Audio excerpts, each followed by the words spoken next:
Swim Fan is the story of a guy, Ben Cronin, who has the greatest life in the world. He's a swimmer with great hopes. He has a fantastic girlfriend he's madly in love with.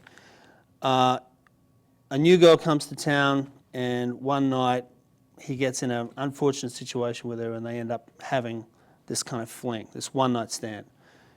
And it's about him dealing with that, choosing not to kind of come clean with his girlfriend, and as a result, dealing with the consequences of a woman who ultimately loses control. And although they had an understanding about what this one night would mean, she kind of rewrites history and starts to think it means a lot more than that.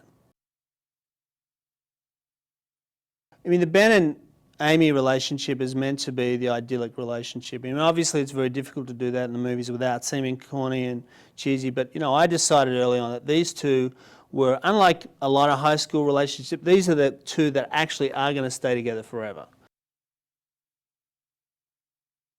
Then Madison comes to town and things change. You know, Ben, who has never even considered another woman in his life, for all appearances anyway, sees this woman, and she is attractive and sexy, but has no apparent interest in her.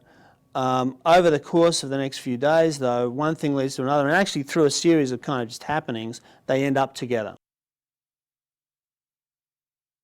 Madison Bell becomes more and more persistent and starts to email him and page him and sort of infiltrate his life in the worst possible way.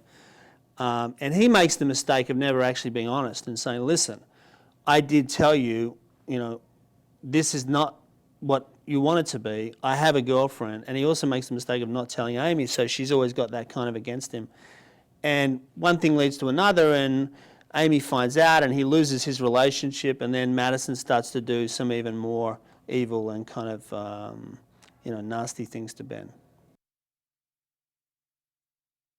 So we got three extremely talented actors to play the three leads, but as importantly, three people who come from diverse backgrounds and kind of bring with them each their own kind of audience in the sense. You know, I mean, Erica's obviously had great success with her movies and with Traffic.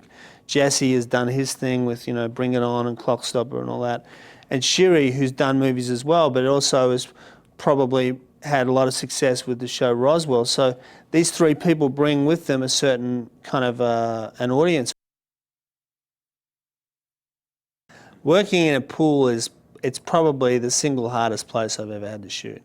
I mean, it's, you know, it makes every aspect of filmmaking difficult. I mean, things that you don't even think of, like if I need to walk from here to there to pick up the camera, I need to walk around the pool, and you do that 30, 40 times a day, you lose about half an hour just in that.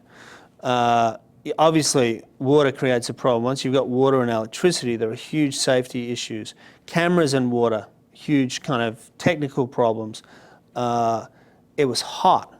I mean, it was hot like you wouldn't believe, and it was like being in the worst kind of humid, you know, summer you've ever felt in your entire life. And meanwhile, you're trying to focus on the movie, and the actors are trying to focus.